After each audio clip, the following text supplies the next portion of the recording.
యతః సర్వాణి భూతాని ప్రతిభాంతి స్థితాని చ యత్రోపశమం యాంతి తస్మై సత్యాత్మనే నమః. శిష్యుడు ప్రశ్న వేస్తున్నాడండి. స్వామి, సమాధి నుండి వ్యుత్థాన దశలోనికి వచ్చినప్పుడు జ్ఞానికి మరల పూర్వ సంస్కార వృత్తులుండునా? ఇక్కడ కొంచెం ప్రశ్న గజిబిజిగా ఉంది మనకి, అయినా అర్థం చేసుకుందాం. జ్ఞానికి సమాధి స్థితి నుండి ఉత్థాన దశలోకి రావడం అంటూ ఉండదు. అది యోగ సమాధి. సమాధిలోకి పోయిన తర్వాత 1 గంట 2 గంటలో 4 రోజులు నెలలో సంవత్సరాలు ఉంటాడు. మళ్ళీ మామూలుగా బయటకు వచ్చేస్తాడు. సమాధిలోంచి బయటకు వస్తానే ప్రపంచం యథావిధిగా ఉంటుంది. అయితే ఇక్కడ ప్రశ్న యొక్క తాత్పర్యం ఏమిటంటే, శిష్యుని యొక్క ఉద్దేశం, ఇప్పుడు జ్ఞాన సమాధి అంటే ఏంటి? జ్ఞానికి దృఢమైన అపరోక్ష జ్ఞానం కలిగింది. ఈ ప్రపంచమంతా మిథ్యగా తోచింది. అయినప్పటికీ జ్ఞానంగా కలగక ముందు కొంత సంస్కార రూపేణ పూర్వజన్మ సంస్కారాలు లేదా ఈ జన్మ సంస్కారాలు కొన్ని ఉంటాయి కదా. అంటే కొన్ని దుర్వాసనలో లేక సద్వాసనలో ఉంటాయి కదా. అవంతా కూడా జ్ఞానం కలిగిన తర్వాత కూడాను మళ్ళీ మళ్ళీ పైకి లేస్తూ ఉంటాయి ఆ సంస్కారాలు అన్నటువంటిది ఆ ప్రశ్న యొక్క ఉద్దేశం. దీనికి స్వామివారు జవాబిస్తున్నారు. శిష్య, పూర్వవాసనారూపమగు వృత్తులు కలిగి ఉండిన అది నిజమైన సమాధి కానేరదు. చూసామా? సాధనా దశలోనే చాలా మాత్రము ఆచరణ మారిపోతుంది అన్నమాట. ఒక సాధకుడిగా తయారైన తర్వాత ఎప్పుడైతే నిత్య అనిత్య వస్తు వివేకము, ఇహాముత్ర ఫలభోగ విరాగము, సమాధి షట్క సంపత్తి, ముముక్షుత్వము ఇలాంటివన్నీ ఏర్పడినాయో తనకు తెలియకుండానే సాధనా మార్గంలో ఉంటాడు. ఉండినప్పుడు తన యొక్క ఆచరణే మారిపోతుంది. కొంత ఇతరులకి తనకి చాలా తేడా ఉంటుంది.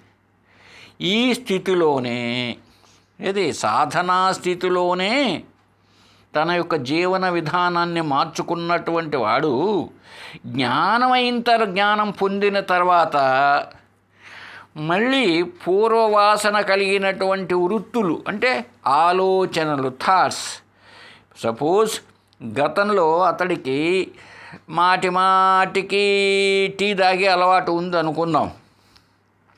ఇప్పుడు మళ్ళీ ఆ సంస్కారం బయటకు వచ్చేస్తుందా? లేదు. జ్ఞానం కలగక ముందు అంటే సాధకుడుగా తయారు కాకముందు రిలీజ్ పిక్చర్ విడుదలైన సినిమాలన్నీ చూసేటువంటి దురలవాటు ఉంది అనుకుందాం. ఇప్పుడు సాధన కొనసాగించిన తర్వాత మళ్ళీ అటువంటి వృత్తులు అంటే అలాంటి ఆలోచనలు మళ్ళీ వస్తాయా? ఇదే కదా వాడి ప్రశ్న, శిష్యుని ప్రశ్న. ఇది ఇప్పుడు చెప్తున్నాడు స్వామి. నాయనా, జ్ఞానం కలిగిన తర్వాత మళ్ళీ గతంలో ఉన్న ఆలోచనలు, ఆ సంస్కారాలంతా బయటకు వస్తే అది అసలు సమాధి అనిపించుకోదు. సమాధి అంటే ఏంటి? సమ్యక్ ఆధీనతే మనః ఇది సమాధి. సమ్యక్ ఆధీనతే మనః అంటే ఏంటి? సమ్యక్ ఆధీయతే మనః ఇది సమాధి. సమ్యక్ జ్ఞానం అంటే బ్రహ్మజ్ఞానం ఆధారంతో ఎప్పుడైతే అది లభ్యమైందో, మనస్సులో బ్రహ్మజ్ఞానం ఎప్పుడు లభ్యమైందో అది సమాధి. సమాధి అంటే గోరిలోకి వెళ్ళడమో ఏదో చేయడమో కాదు, అదంతా యోగ సమాధి అంటూ ఉంటాం. ఎప్పుడైతే సర్వత్రా ఉన్నది బ్రహ్మస్వరూపమే అన్నటువంటి జ్ఞానం కలిగిందో అదే కదా సమాధి. ఎప్పుడైతే ఇది లభ్యమైందో అక్కడికి వచ్చేటప్పటికి పూర్వవాసనలన్నీ మళ్ళీ రావడానికి ఆస్కారమే లేదు నాయన. అది అసలు దాన్ని సమాధి అనడానికే లేదు. కాబట్టి సమాధి అనడానికే లేదు. దీనికి ఒక మంచి దృష్టాంతం చెప్పడం జరిగింది. ఇప్పుడు ఒక పగటి వేళ ఒకడు ఏం చేస్తున్నాడంటే, రాత్రిపూట ఒక బావి ఉంది, బావి గట్టుకు ఇటుపక్క కంపంతా ఉంది, కంప చెట్లు, సన్నటి దారి ఉంది. రాత్రి గాఢంధకార చీకట్లోనే ఇట్లా బావిలో పడకుండా, కంపలు తొక్కకుండా దాటుకోపోగలిగినటువంటి సామర్థ్యం రాత్రిపూటనే ఉండినప్పుడు, అంటే ఇప్పుడు రాత్రిపూట అంటే అజ్ఞాన దశలోనే ఉంది వానికి, సాధక దశలోనే. ఇప్పుడు జ్ఞానం కలిగింది అనుకుందాం. అంటే ఏంటి, రాత్రిపూటనే అటువంటి బావి పక్కన ఉండే దారిలో వెళ్ళగలిగిన వాడు పట్టపగలు హాయిగా వెళ్తాడు కదా. ఇప్పుడు కంపల్లో పడడు, బావిలో పడడు. అలాగే జ్ఞాని సాధక దశలోనే చాలా జాగ్రత్తగా నడవడికన మార్చుకున్నవాడు జ్ఞాని అయిన తర్వాత మళ్ళీ కంప చెట్లలోకి పడతాడా, బావిలోకి కంప చెట్లలోకి ఏమి పడడు కదా. అది గుర్తుంచుకోవాలి. ఇది నిజమైన సమాధి అనిపించుకోదు. అట్లాంటప్పుడు ఎట్లా ఉంటుందంటే, కేవలం ఈ మనస్సు ఎంత అంతఃకరణ ఉంది, అది మాత్రం నిరోధావస్థను మాత్రం పొంది ఉంటుంది.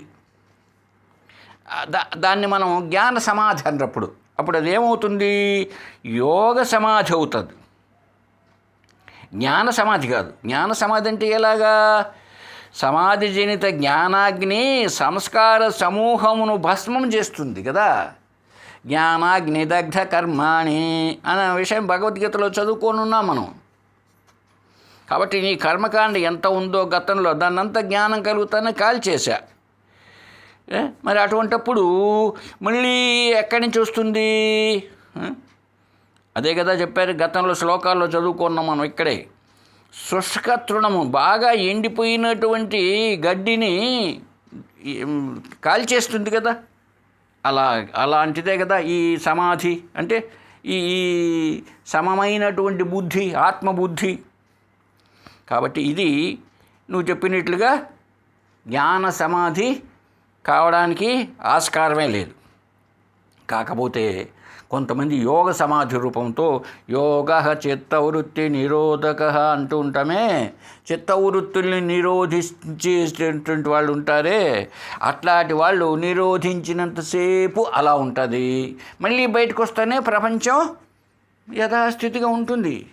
ఈ విషయాన్ని మనం యోగ సమాధిలో ఇంతకుముందు కూడా చెప్పుకొని ఉన్నాం ఒకసారి. ఏది, ఒక యోగి పుంగవుడు బాగా ప్రాణాయామం అభ్యసించి గాలిని బిగబట్టి చాలా కాలం అలాగే సమాధి స్థితిలో ఉండడం అభ్యసించిన తర్వాత ఒక రాజు దగ్గర పోయాడంట. పోయి, స్వామి రాజుగారు, నేను నేర్చుకున్న విద్యను మీకు ప్రదర్శిస్తాను, నాకు ఒక 5 ఎకరాల పొలం కావాలి, ఆశ్రమం కట్టుకోవడానికి భూమి కావాలన్నా అంట. ఏంటయ్యా, నేను ఊపిరి పీల్చకుండా గుండె ఆడనీయకుండా చేసేసి పూర్తిగా సమాధి స్థితిలో ఉండిపోతాను అన్నా అంట. కానీ చూద్దామన్నాడు రాజు. అలాగే ఉండిపోయాడంట అతను, ఆ యోగి. అయితే ఏమైంది, మళ్ళీ తిరిగి రాలేదంట. మళ్ళీ యథాస్థితికి రావాలి కదా, రాలేదు. చూశాడు, ఒకరోజు చూశాడు, సంవత్సరం చూశాడు, 2 ఏళ్ళు 3 ఏళ్ళు అయిపోయింది. రాజుగారు ఇది లేనే లేదు, ఇతడు చనిపోయి ఉండొచ్చురా బహుశా అని ఇతన్ని తీసుకొని ఊరు బయట దూరంగా వెళ్ళిపోయి అక్కడ బారసేపు పోయినన్నాడు. అక్కడ పెట్టేసి వచ్చినారు ఇతన్ని పోయి. అప్పుడు అక్కడికి ఆ దారిని ఒక సన్యాసి వస్తూ, ఆ సన్యాసి యోగా బాగా తెలుసు, చూశాడు ఇతను చనిపోలేదు, ఏదో యోగంలో ఏదో దెబ్బతిన్నాడు అనుకొని ఆ మెడ దగ్గర ఎక్కడో ఒక నరం అలా మీటాడంట. అప్పుడు లేచాడు ఈ యోగి లేచి, రాజా నాకు 5 ఎకరాల నేల ఇచ్చి 5 ఎకరాల భూమి ఇచ్చేసి నేను ఆశ్రమం కట్టుకుంటానని లేచాడంట. అంటే ఏమిటి అర్థం, సమాధిలోకి పోకముందు ఏ జ్ఞానం అయితే ఉన్నదో, అంటే లౌకిక జ్ఞానం, సమాధిలోని చూస్తూనే అదే వస్తుంది కాబట్టి అదంతా యోగ సమాధి అనిపించుకుంటుంది, అంతేగాని జ్ఞాన సమాధి అనిపించుకోదు. నాయన శిష్య, ఈ విషయాన్ని చెప్తున్నా విను జాగ్రత్తగా. వాసనా తృణపావక, జన్మాంతర వాసనయు వృత్తులను మరలా ఉండకూడదన్నమాట జ్ఞానం కలిగితే.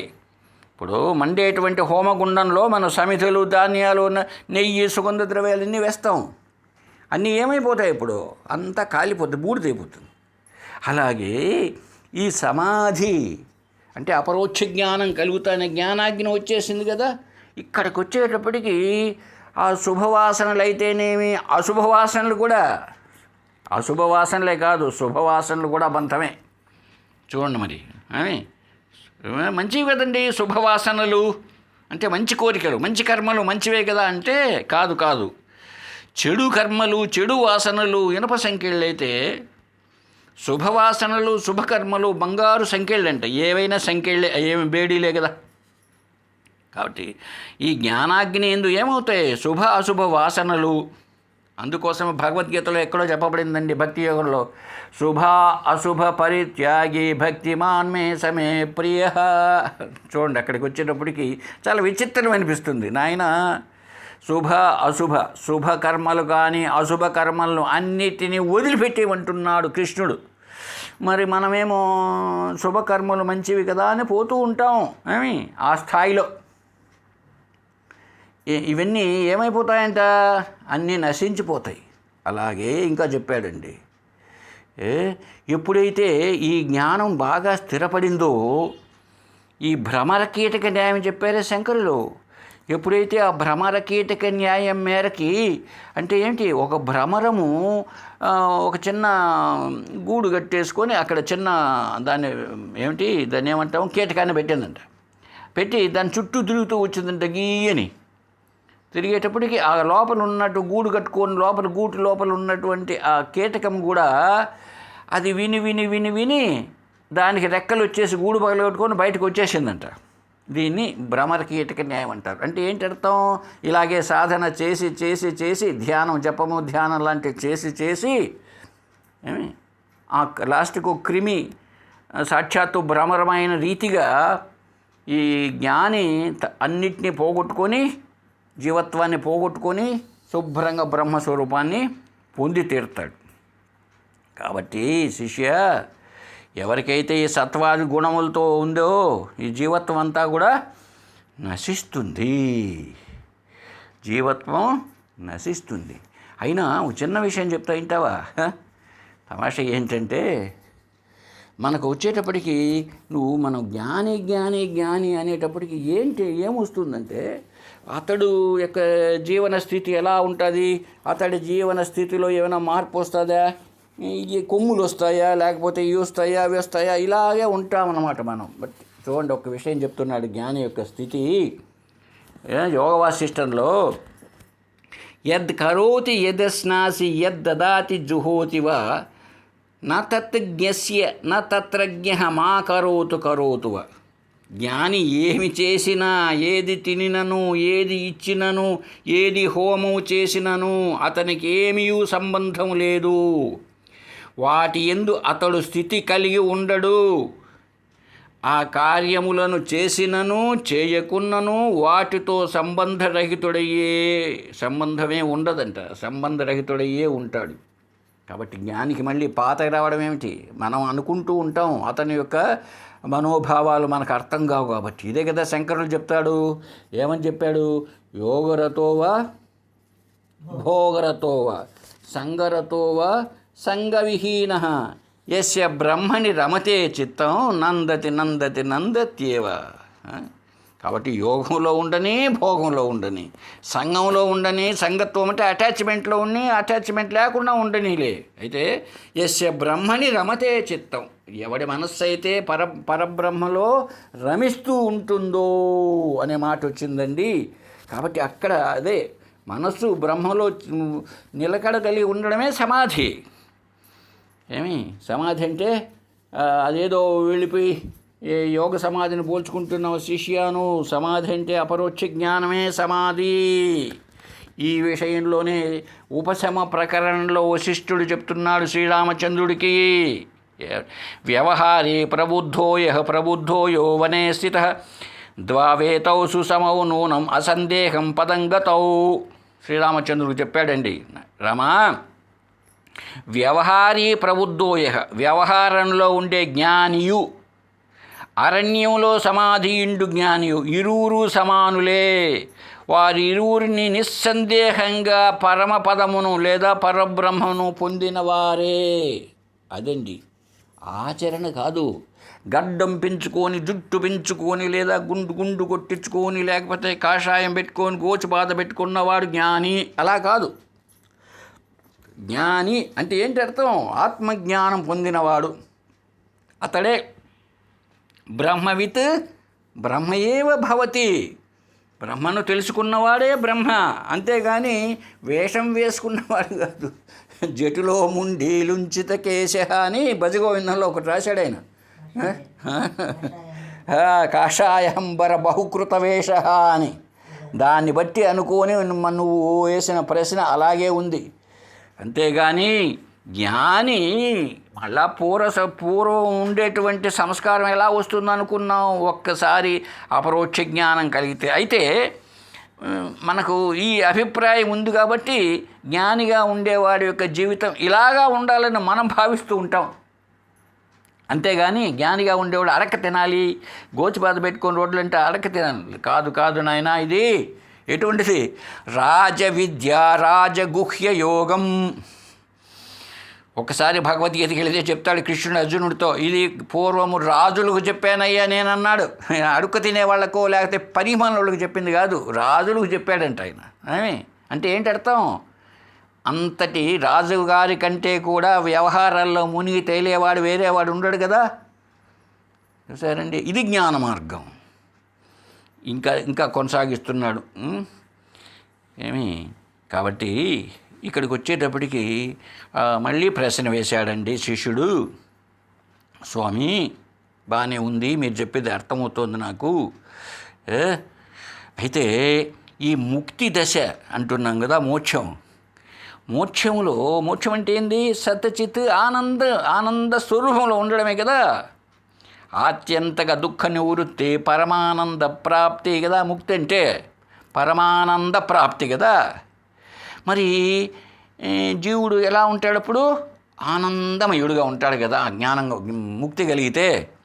కాబట్టి ఈ ఆనందమయత్వం అనేటువంటిది ఏంటి తెలుసా? అది ఒక కోశము కదా. చూడండి ప్రశ్న ఏంటి కోశము? మళ్ళీ ఒకసారి వేదాంత బోధకు చాప్టర్లోకి వెళితే మనం అర్థం చేసుకుంటాం. పంచకోశములు అన్నమయ, ప్రాణమయ, మనోమయ, విజ్ఞానమయ, ఆనందమయ కోశములు అన్నటువంటివి ఈ 5 ఆత్మను కప్పి ఉన్నాయి అని చదువుకున్నాం అక్కడ.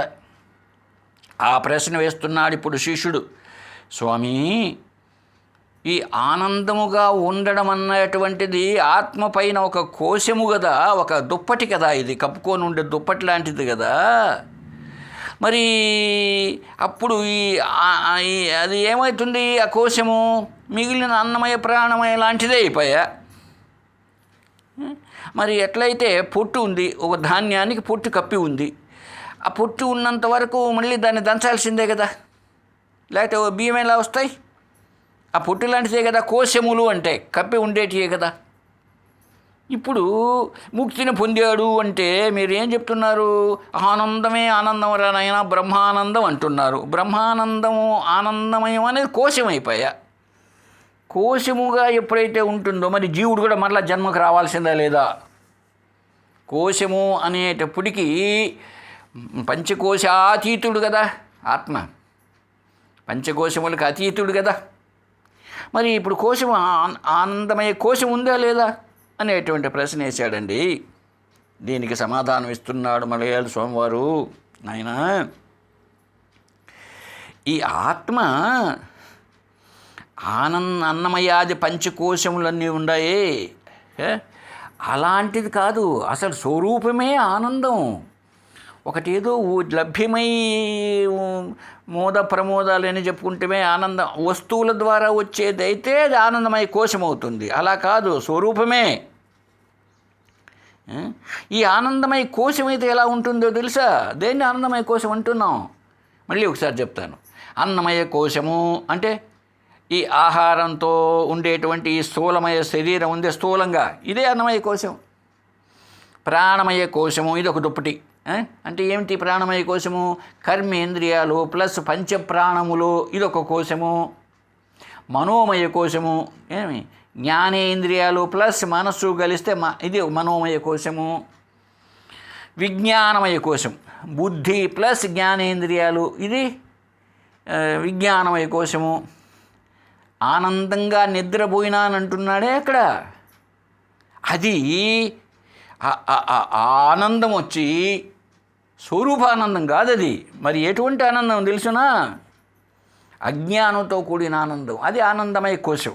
అంతేకాదు, నిద్రలోనే కాదు, మెలకువలో కూడా శిష్య ప్రియము, మోదము, ప్రమోదము అనే రూపంతో ఉంటుందయ్యా బాబు ఆనందమయ కోశం అంటే. ఏంటి స్వామి కొత్త పదాలు చెప్తున్నారు? అవును, ప్రియము, మోదము, ప్రమోదము, మెలకువలో కూడా ఇదే ఆనందం అంటే. నీకు ఉదాహరణ చెప్తే అర్థమవుతుంది. మామిడి పండు తింటే బాగా ఉంటుంది అని రామయ్యకు బాగా ఇష్టం. బజార్లోకి పోయాడు, చూశాడు, అక్కడ మంచి మామిడి పండ్లు కనిపించాయి. ఒక అమ్మే అతని గంపలో. కోరిక పుట్టింది, తెచ్చుకోవాలి అన్నటువంటిది. ఇది ఇష్టమైంది కనుక ప్రియం. ఇది ప్రియం, మామిడి పండ్లు నాకు ప్రియం. కొద్దిపాటి ఆనందం కలిగింది. ఇప్పుడు జోబిలో డబ్బులు చూశాడు, కొన్నాడు. ఇప్పుడు అది కాస్త మోదం, కొంచెం హ్యాపీనెస్ వచ్చేసింది. ఇంక ఇంటికి పోయి తినచ్చులే అని ఇంటికి తీసుకొచ్చి కోసుకొని తిన్నాడు. ఇది ప్రమోదం. మోదము, ప్రమోదం, ఎక్కువ ఆనందం. చూసారా? ఈ మూడు ఈ జాగ్రత్త అవస్థలో, స్వప్నావస్థలో ఇది ఆనందమయ కోశ లక్షణాలే. ప్రియము, మోదము, ప్రమోదం. అలా లేదనుకోండి, ఇప్పుడు మామిడి పండ్లు ఏమో కనిపించాయి, ప్రియం, నేను తినాలనుకున్న మామిడి పండ్లు ఇక్కడ ఉన్నాయి అనుకున్నాడు. కొంటే కదండి మోదము, తింటే కదండి ప్రమోదము. కొందామనేటువంటి అని ప్యాంటు జోబీలో చేయి పెడితే జోబీలో డబ్బులు లేవు. ఇప్పుడు కాస్త మోదము లేదు, ప్రమోదము లేదు. కాబట్టి ప్రియము, మోదము, ప్రమోదాలే ఆనందమయ కోశం. ఇది కాదు. ఆత్మ అంటే ఆనంద స్వరూపమే. ఆనందం, సత్చిత్ ఆనందం అన్న స్వరూపమే ఆత్మ లక్షణం. అంతేగాని ఆనందమయ కోశం కాదు. ఆనందమయ కోశం ఎప్పుడైతే అవుతుందో అది పరిణామం చెందుతుంది, మార్పులు చెందుతూ ఉంటుంది. కాసేపు కొన్ని అనుకున్న వస్తువులు లభ్యమైనప్పుడు ఆనందంగా ఉంటుంది, అనుకున్నవి లభ్యం కానప్పుడు దుఃఖం వస్తూ ఉంటుంది. ఇది లభ్యమైనప్పుడేమో ఆనందము, లభ్యం కానప్పుడు దుఃఖము కదా. కాబట్టి మార్పులు చెందుతూ ఉంటుంది. ఆత్మ అలా కాదు. ఆత్మ అన్నది ఆనందమే స్వరూపంగా కలిగింది. ఇది ఆనందమయ కోశం పరిణామం, మార్పులు చెందుతూ ఉంటుంది. ఈ మార్పులు చెందుతూ ఉంది అనేటప్పటికి ఏం కావాలి? అది ప్రకృతే, బయట ఉన్న ప్రకృతి కదా, ప్రపంచమే మార్పులు చెందేది. అందువల్ల అది శుద్ధ ఆత్మ కాదు, అసలే ఆత్మ కాదు అది. అయితే జీవన్ముక్తిలో చెప్పబడింది ఆనందమయం అనేది. ఆనందం అనేటువంటిది జీవన్ముక్తుడు ఆనందం కదా. ఈ ఆనందం అన్నటువంటిది ఎటువంటిది? అది యథార్థ స్వరూపం, స్వస్వరూపం. దాని గురించి వర్ణించడానికి లేదు. అయితే మరి అది ఆత్మ యొక్క స్వరూప లక్షణం ఆనందం. అందువల్లనే మన స్వరూపం కూడాను సత్చిత్ ఆనందం అంటూ ఉంటామే. అది ఆనందం కనుకనే మనకు దుఃఖం వద్దు అనుకుంటున్నాము. మన స్వరూపము ఆనందం కనుకనే దుఃఖం ఉండకూడదు అనుకుంటున్నాం అన్నమాట. అందువల్ల ఈ ఆనందం వేరే, ఆనందమయ కోశము వేరే. ఇప్పుడు సపోజ్ చెప్తాను. ఇప్పుడు అగ్నిలో కాలిపోతున్నాయండి, కొన్ని వస్తువులు వేసాం, అబ్బా అంతా అగ్నిమయంగా ఉందిరా అంటాం. కాలేదేమో కట్టెలు ఏదో ఇనప వేస్తాయి కూడా ఎర్రగా కనపడచ్చు, అంతా అగ్నిమయంగా ఉందంటూ ఉంటాం. అలాగే ఇప్పుడు తీయదనం ఉందనుకోండి, తీయదనం వచ్చి చక్కెరది అనుకుందాం. తీపి వచ్చి చక్కెరది. ఈ చక్కెరతో బొబ్బట్లో ఏదో అంటారు అతిరాసాలు, అవి చేశారండి. ఏది? బియ్య పిండితో చేశారు. బియ్య పిండి చక్కెర పాగుబట్టి చేశారు. ఇప్పుడు తీయదనం ఎవరిది? చక్కెరది. అయినా ఏమంటున్నాం మనము? అబ్బా బ్రహ్మాండంగా తీయగా ఉన్నాయిరా అంటే ఏంటి అర్థం? అది ఉండేది బియ్య పిండి.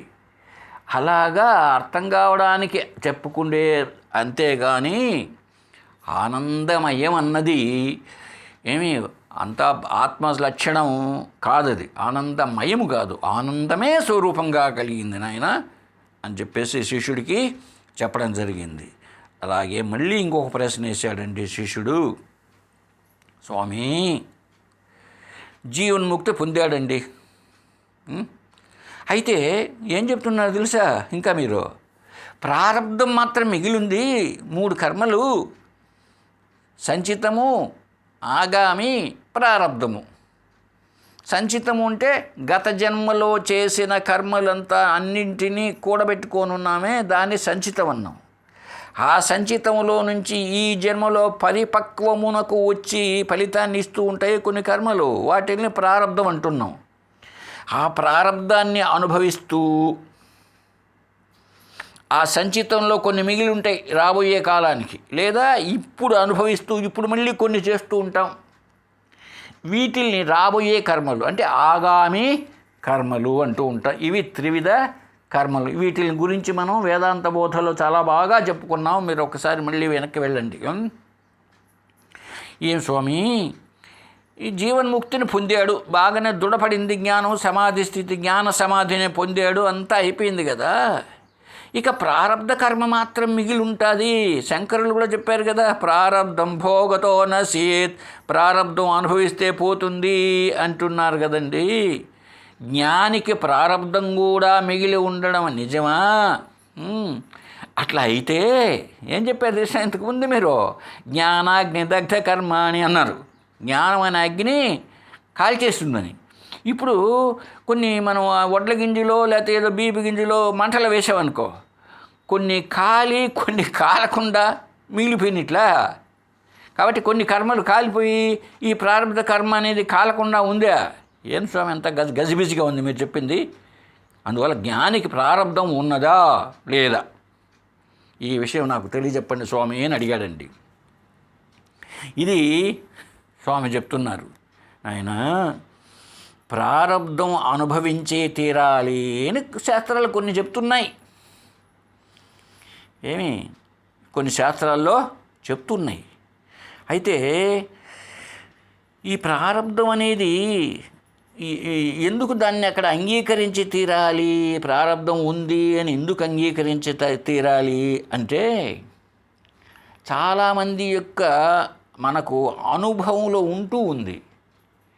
అయితే జ్ఞానులకు వాళ్ళ అనుభవంలో ప్రారబ్ధ కర్మను అనుభవిస్తున్నాం అన్నది ఉందో లేదో తెలియదు, కానీ చూచే వాళ్ళకి మాత్రం జ్ఞాని కూడా ఇన్ని కష్టాలు అనుభవిస్తున్నాడా, అయ్యో రమణ మహర్షి గారికి చంకలో గడ్డ పుట్టిందా, రామకృష్ణ పరమహంస గారి గొంతులో క్యాన్సర్ ఉందా, ఇలాగ అనుకుంటూ ఉంటాం.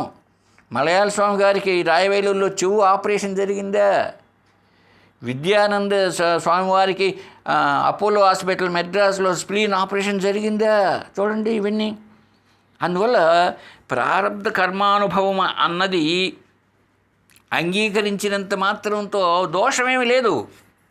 ఏమి అయితే ఈ ఆత్మస్థితిలో చూసినప్పుడు, ఉన్నత స్థాయిలో చూసినప్పుడు, ఏ కాలంలో కానీ పుట్టడం కానీ కర్మ చేయడం కానీ అసలు కర్మలు లేవు. చూసామా, ఒక స్థాయిలో చూసినప్పుడు దేనికి అసలు ఈ 3 రకాల కర్మలు అంగీకరించాల్సింది లేదు. ఎప్పటికీ నువ్వు ముక్తయ్యను ముక్తి పొందే ఉన్నావు బాబు. నువ్వు ఆ స్థాయిలో ఆత్మస్థాయిలో చెప్పింది కాదు ఇది. ఆత్మస్థాయిలో అయితే ఎట్లా ఉంటుంది, ఏ కాలమందైనా జన్మించడం కానీ కర్మలు పెట్టడం కానీ కర్మలు అనుభవించడం కానీ ఏమీ లేదు. అందువల్ల అక్కడ కింది స్థాయిలో ప్రారబ్ధాన్ని మనం అంగీకరించి తీరాలి. నెక్స్ట్ క్లాస్లో చూద్దామండి. ఓం తత్సత్.